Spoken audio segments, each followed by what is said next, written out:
I'm Dewan L. Hearn, and this is Moon Eagles Wrestling.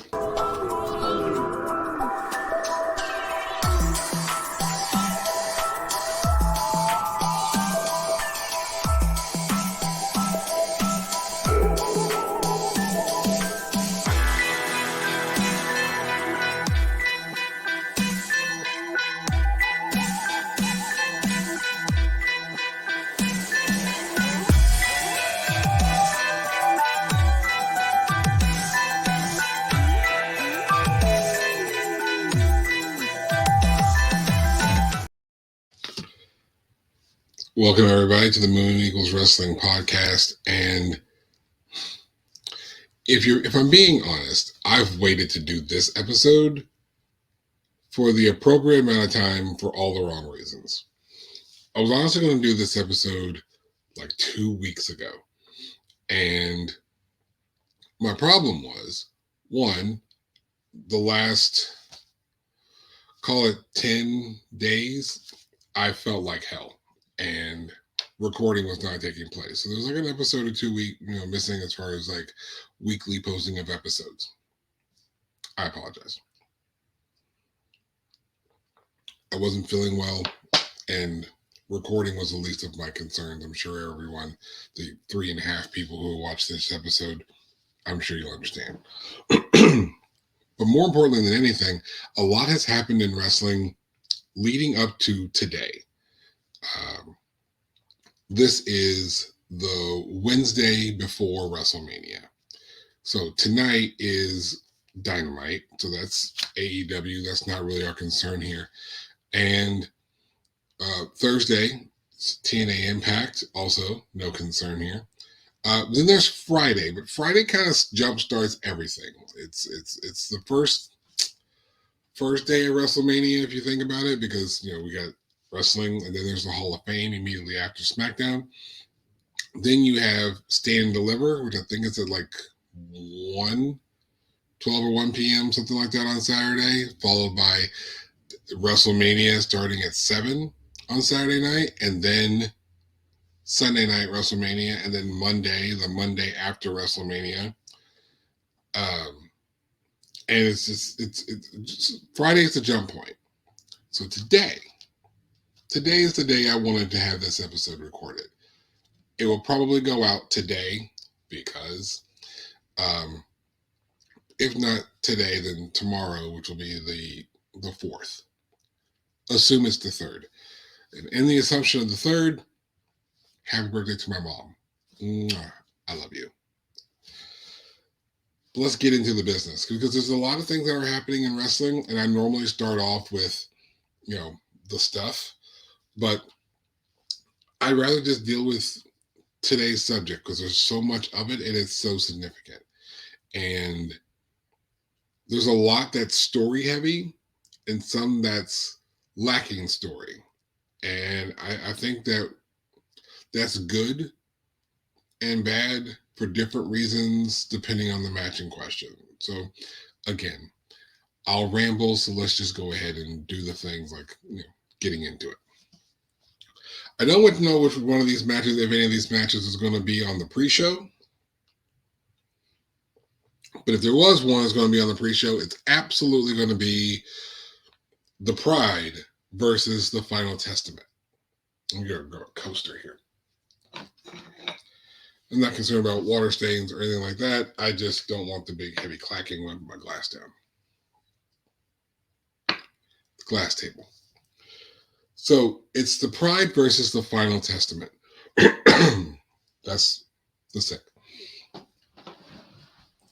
I'm not sure if they've officially called themselves the Pride on TV. I know that we knew them to become the Pride. I knew there was a lot of stuff online where they made Pride references. To be very clear, we're talking, when I say Pride references, I am referring, of course, to Pride being the name of a group of lions. They are a group of lions. The Pride is that, of course, I haven't, if you're following storylines contextually, you should know who I'm talking about. But the fact that I don't think they've actually called themselves the Pride on TV Some people may not know who I'm talking about. I'm obviously talking about Bobby Lashley and the Street Profits, along with B-Fab. Don't forget that B-Fab is there. I do believe that B-Fab will play a part in this match, but I think the match is officially Karrion Kross and AOP versus Bobby Lashley and the Street Profits. But Final Testament has Scarlett. The Pride has B-Fab. So I believe that they will clearly be a part of this match one way or another. If there's going to be a winner in this match, and I'm assuming there is, I really don't know which way we could go. And while the story has been there, it's been kind of lackluster. And if I have to give my personal opinion, which I do because I want to, it's because I don't really think anyone cares about Karrion Kross and or AOP. I think more people care about Paul Ellering than they do about the rest of the faction. Personal opinion.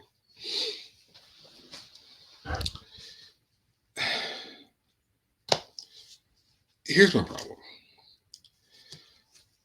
Karrion Kross had presence in NXT. Right? When it's Karrion Kross going against Keith Lee, I think I kicked my camera. It's Karrion Kross going against Keith Lee, Karrion Kross going against Adam Cole, Karrion Kross going against Finn Balor. We cared. Karrion Kross had a place in NXT.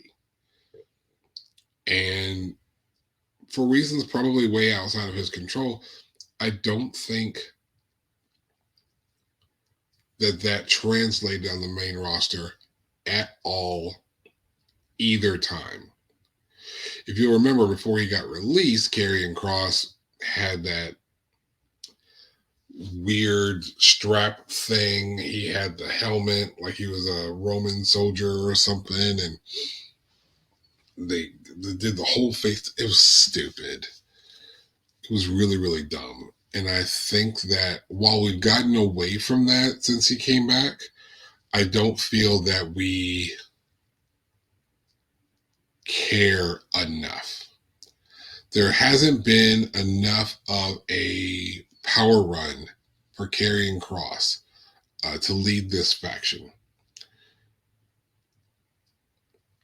I think story-wise, we've lost something here. And it's why I'm dealing with it now. It's also why I think it'd be on the pre-show, because I think fewer people care about the Final Testament. Some people would, like myself, almost forgot that the Final Testament was the name of the group. And it's forgettable. And it's sad to be, because AOP should not be a forgettable tag team. Karrion Kross should not be a forgettable. There should not be a forgettable wrestler. I feel like saying that is insulting, and it kind of is. But I don't feel like it's Karrion Kross's fault. I feel like Karrion Kross has not been set up to look like a viable threat. So without looking like a viable threat, he doesn't look like a qualified leader. And therefore, this rivalry kind of, I don't care, honestly. And while I like the Street Profits and Bobby Lashley, and I like B-Fab while we're talking about it, I just don't feel like there's enough in either direction for either group to make this match as significant as it should be. This match should be so much more significant than it is. I think Karrion Kross is better than this. I think AOP is better than this. I know for a fact that Bobby Lashley is better than this, and I know certifiably, better than I can say the word, that the Street Profits, one of my favorite tag teams, like on the list, top 10 favorite tag teams, are the Street Profits. What Angelo Dawkins and Montez Ford can do as a team, chef's kiss is the most fantastic thing they can do with a tag team. They are fully charismatic. They don't need a Bobby Lashley. They don't need a B-Fab. They don't need anything. They don't even need Bianca Belair. They just need them, and they're good. They've been good. They've been great. They are great. When they start pursuing individual accolades, the sky's the limit for either one of them. The sky's the limit for both of them.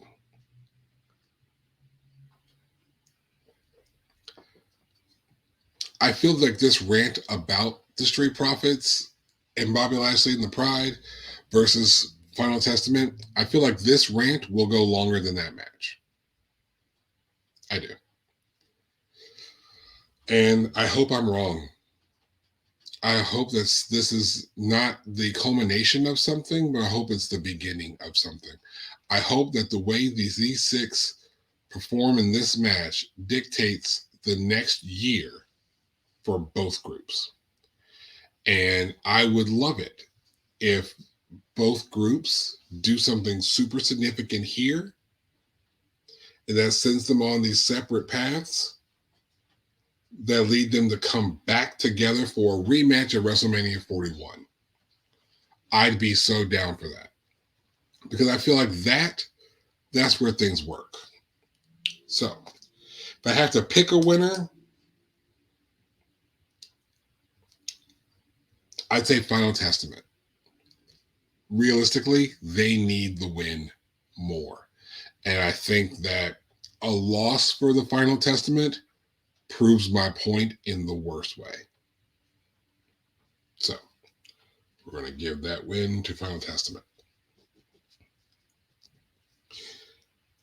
On to the card. And I'm going to start off with, I'm sure there's going to be like other pre-card matches because there are 2 days, so there'll be 2 pre-shows. And if I have to figure out which will be the other pre-show match, I would probably say Rey Mysterio, Dragon Lee versus Santos Escobar and Dominic Mysterio. This will not be a pre-card match, but in my personal opinion, it should be. Because the rivalry is in parts, and I kind of don't like it. It should have been LWO versus Legado del Fantasma, but it's not. It's LWO, with Rey Mysterio, who hasn't been there for a whole long time, and Dragon Lee, who's been kind of doing his own thing here separately, versus Santos Escobar with Legado and Dominic Mysterio, who's been doing this stuff over here with Judgment Day. Now, the story between Rey and Dominic is fine. That works. I get the setup.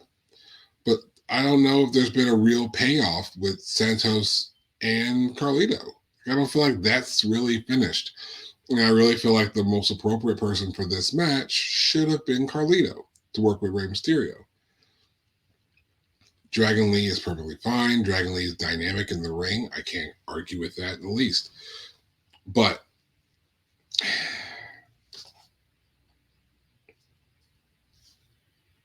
the match is kind of like meh.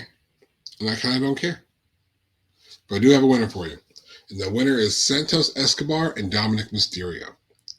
Here's why. Right now, what Dominic seems to be doing, he's aligned himself with Santos Escobar, right? And Legado del Fantasma. He's also he's rubbing Judgment Day the wrong way. So I feel like there's going to be a come to Jesus moment, and that's not going to go well in the ways of Judgment Day. There's also been that connection with Andrade, and I think it was on Monday where Dominic introduced Santos to Andrade.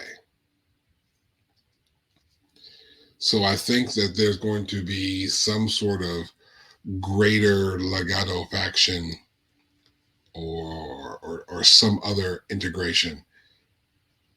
And Dominic's going to be very crucial to that. This is the jump point for a new position for Dominic Mysterio.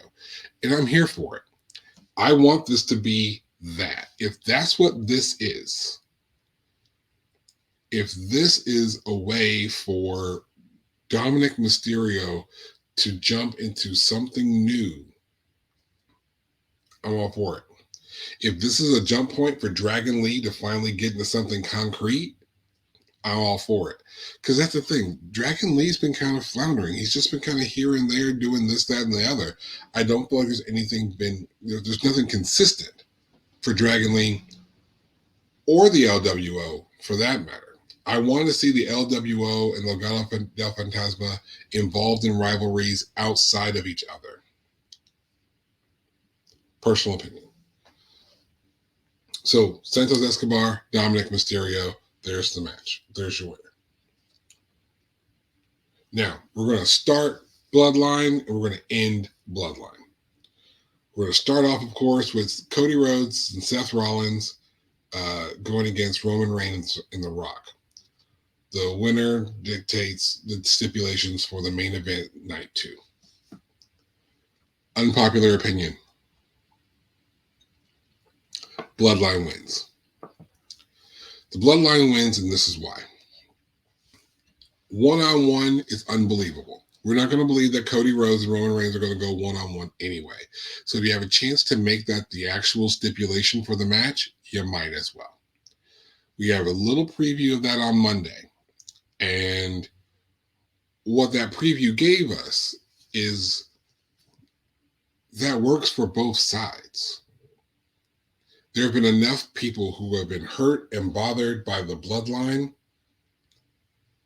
to help Cody Rhodes in this match.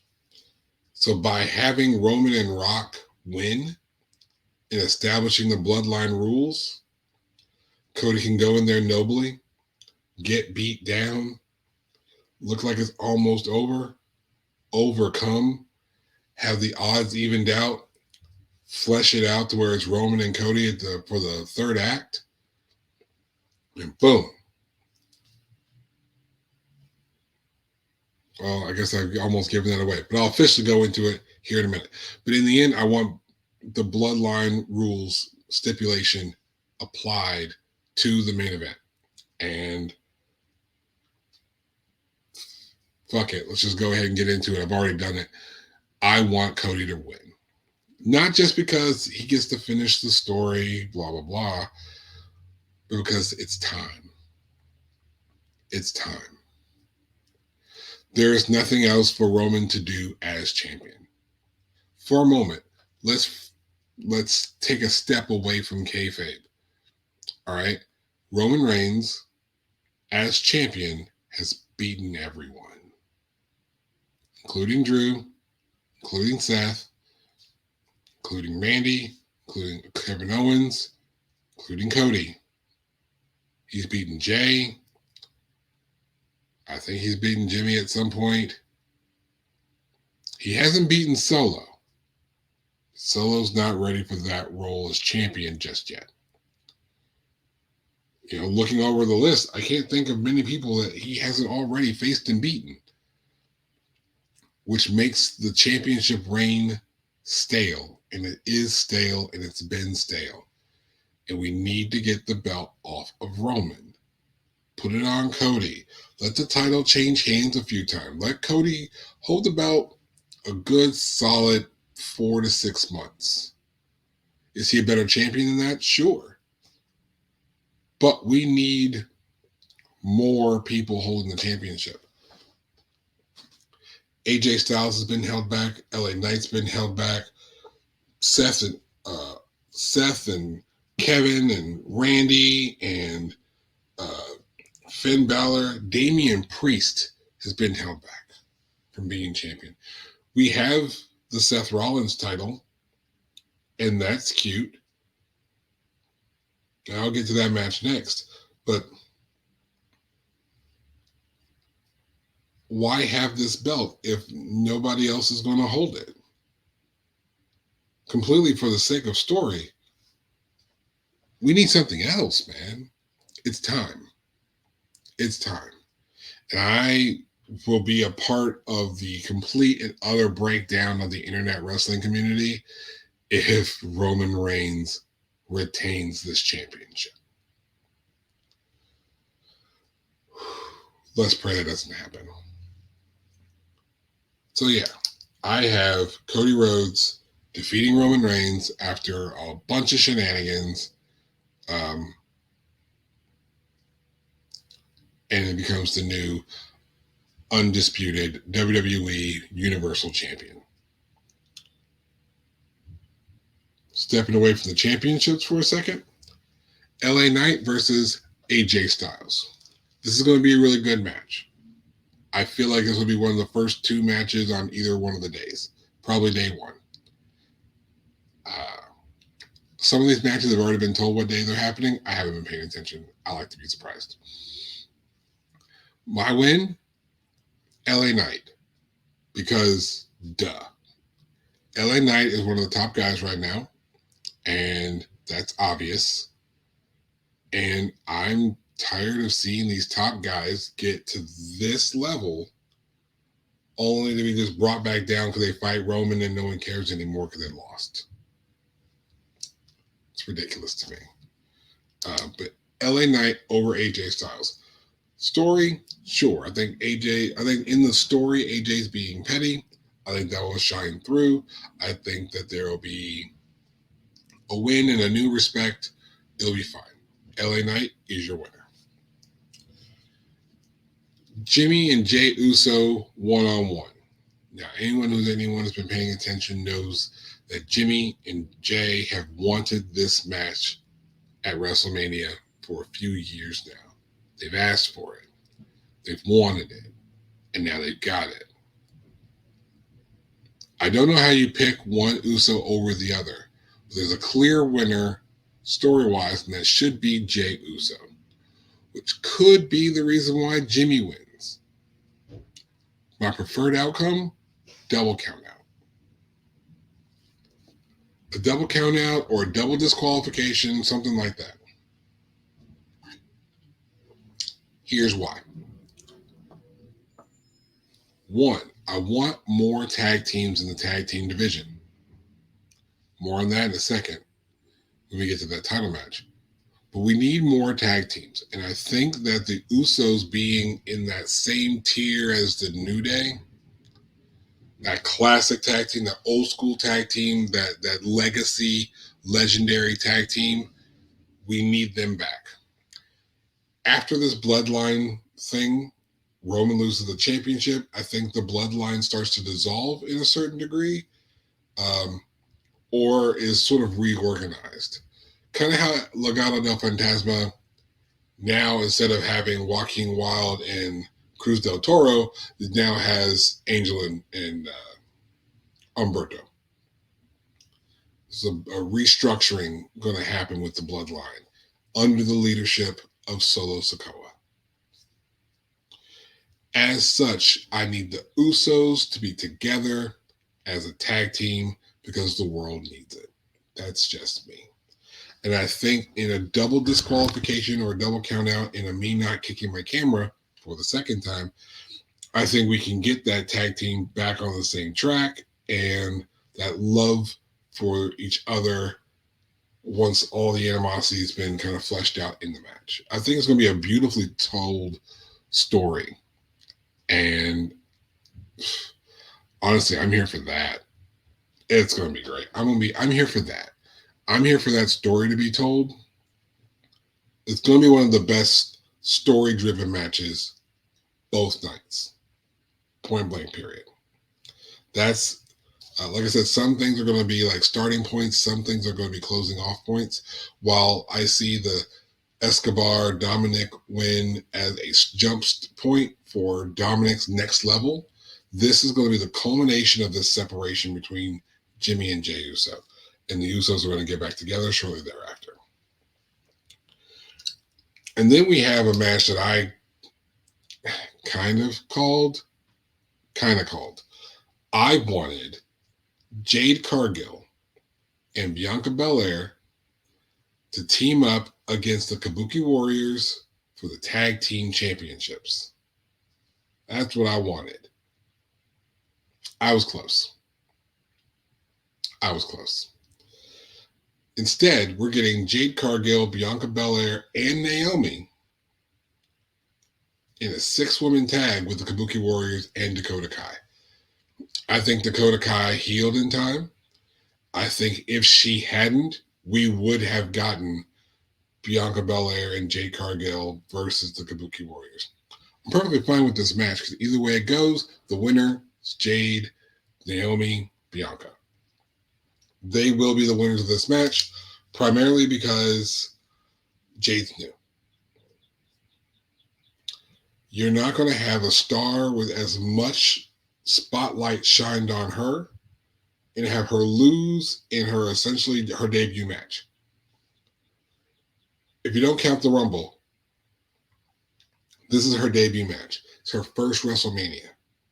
You're not going to have your returning star, Naomi, your perfect at WrestleMania, Bianca Belair, and your brand new star in Jade Cargill lose. If you do, WWE, you need new writers. And the internet is full of wrestling podcasts and people who are going to be writing your stories far better than anyone who says these three lose. These three lose in 0% of alternative universes. There is not an internal unit. There is not another universe where those three lose. There is not a wrestling universe where that happens. There just isn't. These three, for those three reasons, you have a returning star, you have Bianca Belair, who is becoming Miss WrestleMania, and your brand new star in Jade Cargill. They have to win. They have to win. So those three win. This could be a pre-show match. Either way it goes, it's going to be worth watching for one primary reason. This match is going to dictate solely how the real, true, in-depth wrestling fans, not your casuals who just get salty or whatever, your real wrestling fans, this match is going to tell us everything we need to know about everything we've heard about Jade Cargill. People have said that AEW didn't train her.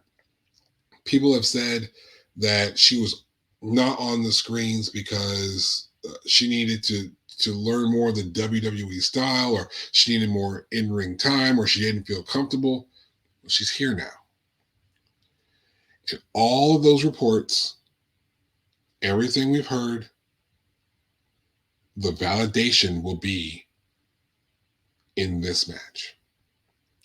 The understanding will be in this match. The highlight of this match will be Jade Cargill. Good, bad, or indifferent. It will be Jade Cargill. It will show up in this match. It's going to have nothing to do with this Friday in a last-ditch effort to set it up.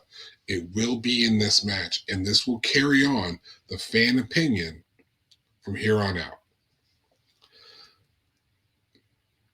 The only reason why I could allow these three to lose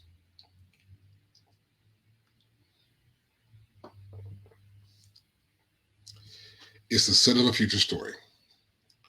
And it would have to be in the loss. Jade gets so mad at either Bianca or Naomi, whoever's responsible for the loss, that she turns on them, establishing her first rivalry. If that's the case, I can allow it. I still think it's the wrong move. But I guess if there was going to be a reason for that team of three to lose, it's just to set up Jade Cargill turning on one of them, setting up the future rivalry. But I don't see it happening. So my prediction, Jade, Bianca, Naomi. That's who wins. Speaking of women's titles and damage control, Io Sky, Bayley, WWE Women's Championship. The win has to go to Bayley. It's Bayley's time. It's Bayley's turn. And I'll be honest, I'm a little annoyed at this story because I feel like we've done some backstage stuff and that's cool. But I'm really kind of bothered by how little focus we have on the winner of the Women's Royal Rumble match and the title shot she has at WrestleMania. I don't think we've been developing the story well enough. I think Bayley's deserved more. I think Io deserved more. And while I get what we've been doing, I'm not a big fan. So either way it goes, Bayley wins that match. That's really all I can say about it because there hasn't been much genuine build.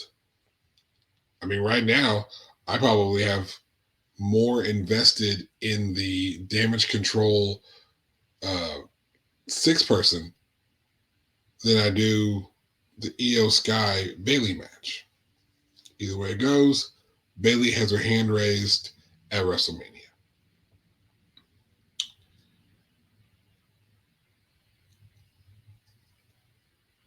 Tag teams. I missed this.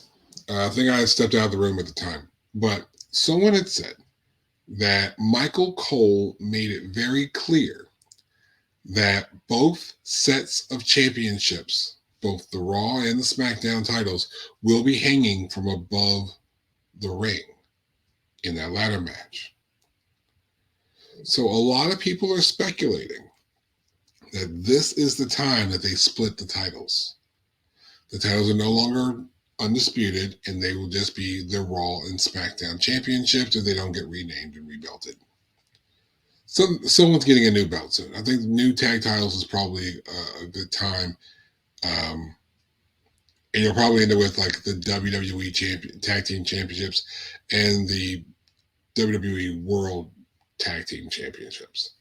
Um, if we don't, keeping them Raw and SmackDown is fine, but I see that we've already kind of split away from that with all the other championships, particularly the women's championship. So I think, yeah, we're going to probably split the titles here. So if we split the championships, I have to pick two winners. First winners, Awesome Truth. If there's going to be one winner in this match and the titles don't get split, my choice is Awesome Truth. This is all for R-Truth, who deserves it. Miz has gone too long without a title as well, so we'll roll with that. But this match, this is all about Awesome Truth. This is about the Miz and R-Truth getting that gold. R-Truth getting serious gold. I made that prediction at the end of the year too, or the beginning of the year as well. I said that R-Truth's going to get a serious title, and I think this is it. So, had to pick Awesome Truth. If I'm going to pick a second team,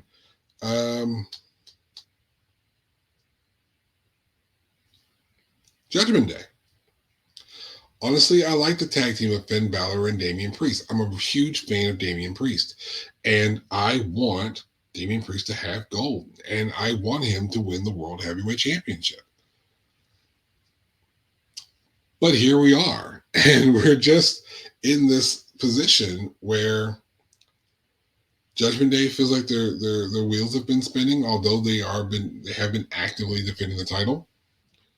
But yeah, if I have to pick two winners, it's Judgment Day retaining one set, losing the other set to Awesome Truth.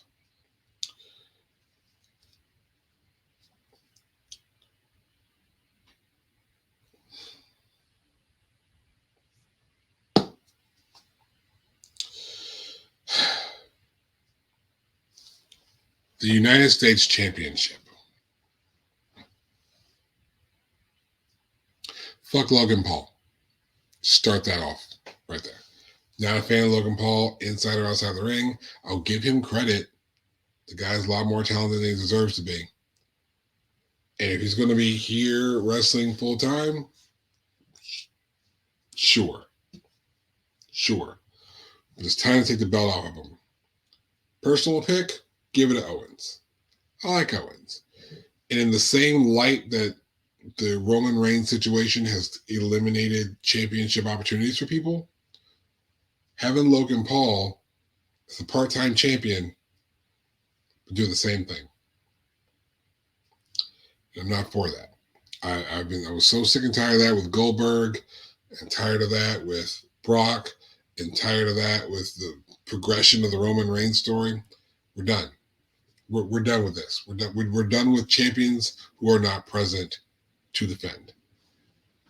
I've been watching back wrestling for, back in the 99s, 2000, 2001, and the champion was always there.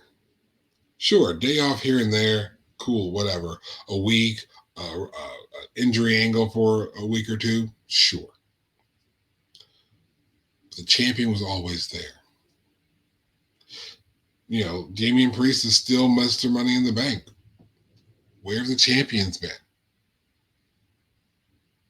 Roman's not been there. Can't cash in on a champion that's not there. Seth Rollins, sure you could for a while when he was there. Now he's been back. Now he is cleared. But now the storyline's leading into Mania. You're going to jack up everything if you try to do it now. More on that in a minute. Yeah, that's what I'm thinking. You already know it, but we're going to talk about it in a second. My pick is Owens. Now, I could go either way with Owens or Orton, but I really want the title off of Logan. Part of that is personal, not going to lie. But fuck Logan Paul. Now, if Logan Paul is going to retain, he needs to just be present. I heard he did the retirement from boxing. That's cute. If this is where he wants to put all of his time and investment, not just with the Prime logo on the ring apron thing in the center of the ring, fine. Sure. Fantastic. Take the belt off Logan and put it on Owens. Do what you want to from there.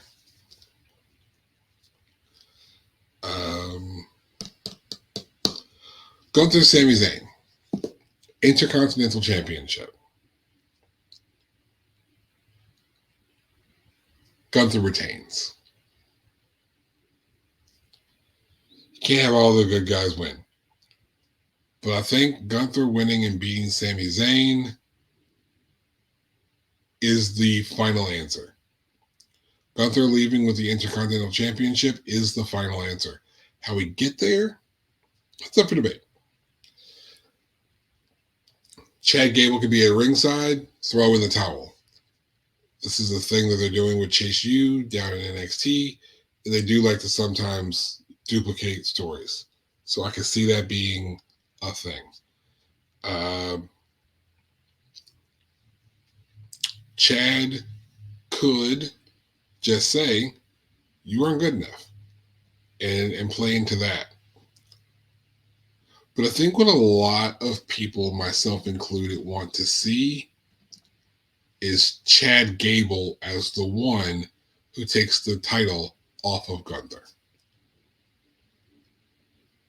I think that's the actual answer.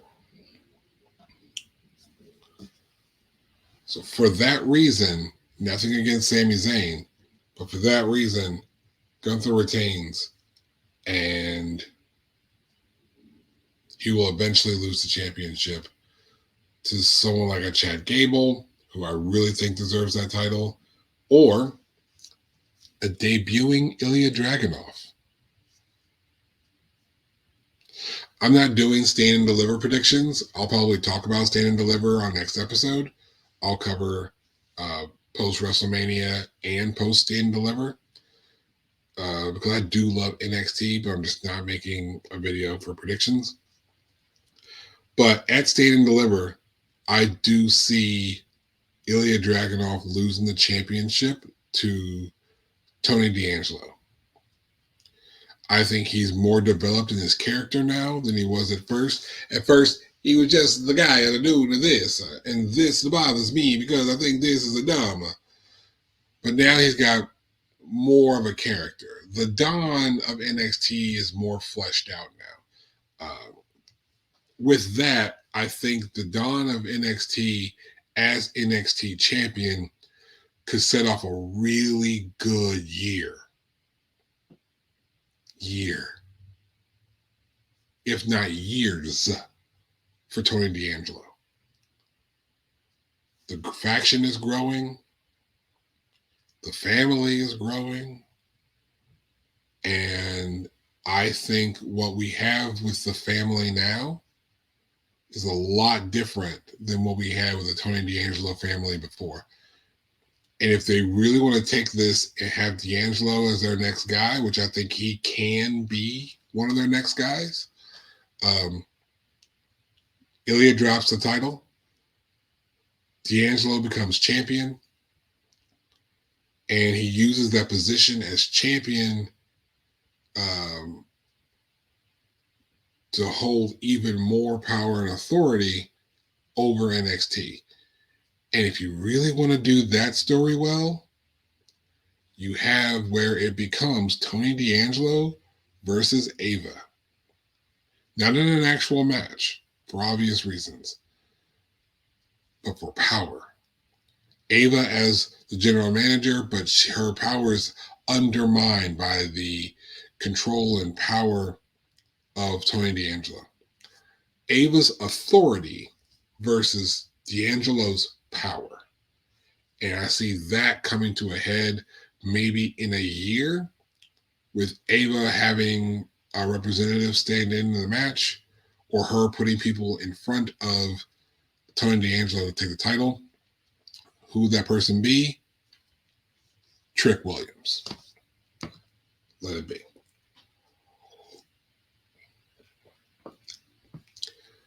All of that was just to go into if Iliad drops the title, Iliad in time can be called up and go against Gunther for the Intercontinental Championship. Gunther, Dragunov, 3, 4, 5, 6, 7, 8. I'm here for all of those matches. Gunther, Dragunov is never a dull moment. It's a match for the ages every single time it happens. Count on it. But either way it goes, Gunther retains against Sami Zayn. He'll eventually lose the championship to Gable or Dragunov. I've got 2 more matches on this, and then I'll give my overall close on the state of WrestleMania. Rhea Ripley versus Becky Lynch for the Women's World Championship. The answer is Rhea Ripley. It is. It is. Cough. Here's why.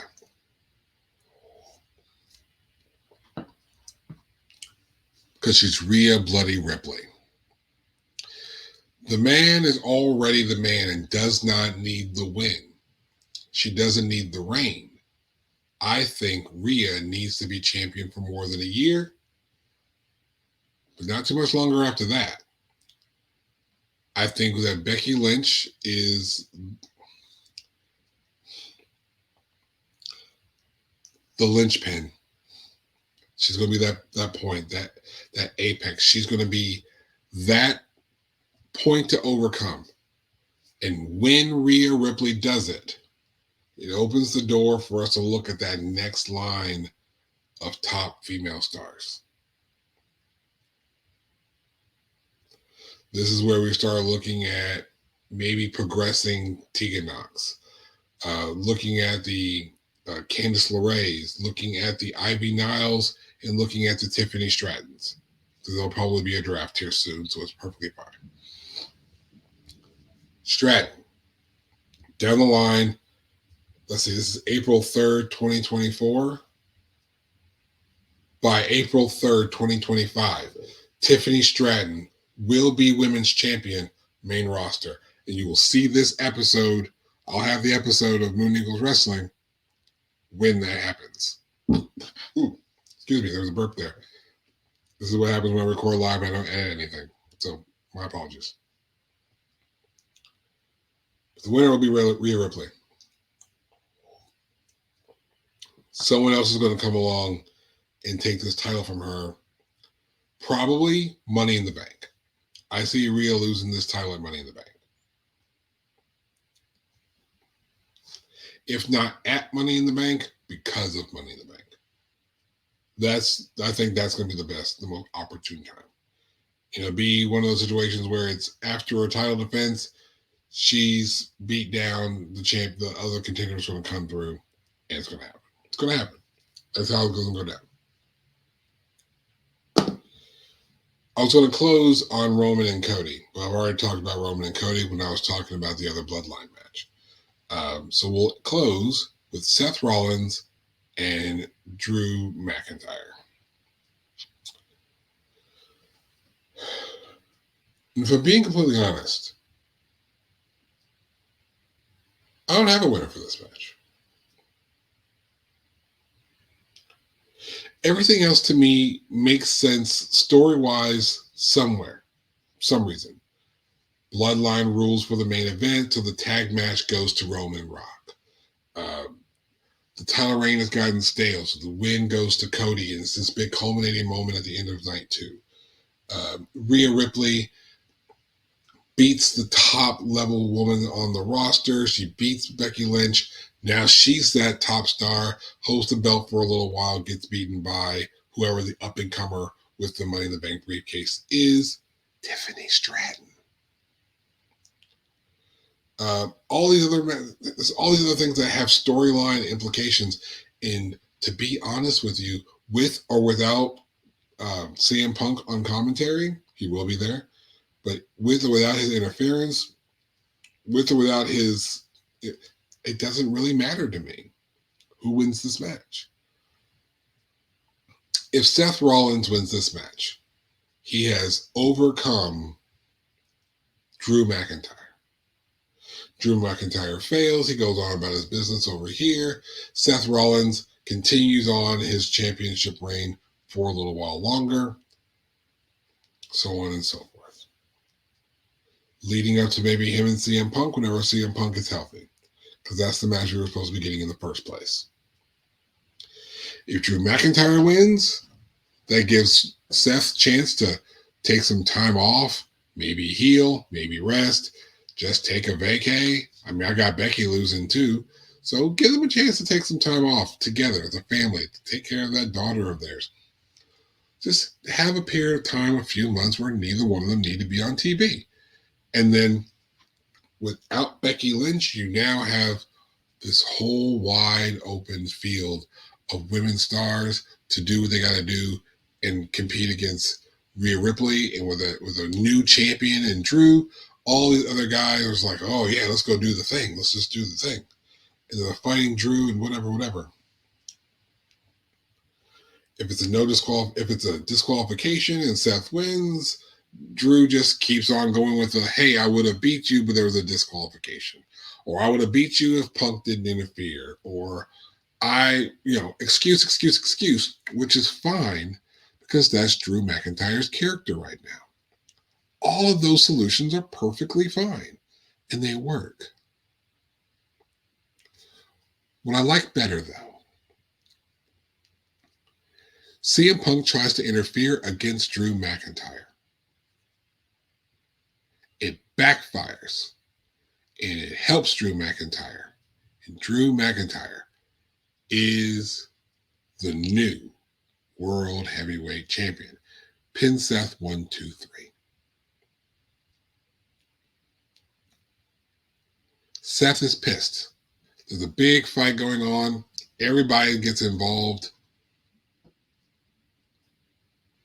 Damian Priest comes down, cashes in Money in the Bank,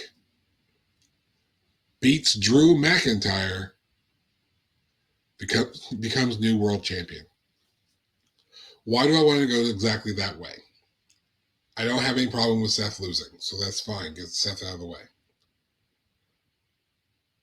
But if Drew becomes champion and then immediately loses the title,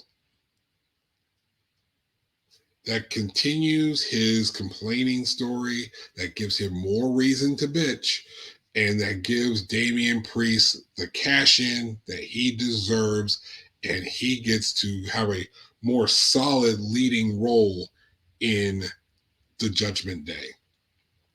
Because the Judgment Day is going to go through some changes, as I talked about with the Dominic Mysterio stuff. If he loses the championships to Austin Truth, then he needs that belt. Damian Priest deserves to be champion. Can't say that any more succinctly. Damian Priest closes that segment as world champion. That's how it should happen. So the will winner of that match, Damian Priest. Now, everyone's talking about this being the biggest and the greatest WrestleMania of all time, as we say that every year. But, it may be. Because there's so much going into this one. And if things happen how I pick it or in some other different order or way, as long as Roman loses the championship, there's so much more space for growth and progression. Wrestling is hot right now. Wrestling's been hot. Wrestling's in a good place. WWE is in a good place. It needs to stay that way. AEW, in the state of AEW, my opinions of AEW, they're waning, along with most people in wrestling. It's waning. I still like it, still watch it. I'll be watching Dynamite tonight. But there's something different in AEW over the last year or two. And it's not sitting well with the peoples. This is a good thing for WWE. It just gives them the opportunity to do something really good, really fresh, really special right now. And if they do it right now, they keep that momentum moving forward, because taking the title off of Seth, taking the title off of Roman, taking the title off of Logan Paul, having LA Knight and Jade Cargill and all these other people winning, putting Final Testament in a good spot, Bayley as a new champion, as a babyface. So much happens now. It's fresh, it's new. We're not following the same patterns we have been for a while. And I think that's what wrestling needs. WWE needs that.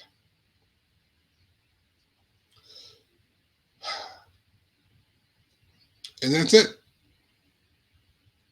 Those are my thoughts. Those are my predictions for WWE's WrestleMania 40. If you want to support me and this show, I would greatly appreciate it. You can go to DewanLHearn.com and pick up one of these wonderful shirts, because all wrestling fans know that when you're talking about literally any subject, true wrestling fans can always tie it back to some pro wrestling something, because everything does come back to wrestling. It's raining outside.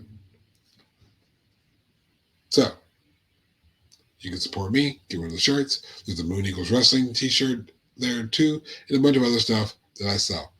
I suggest the FLP shirt, because if you heard what I said when I talked about the U.S. title match, you know what FLP stands for. Buy the FLP shirt.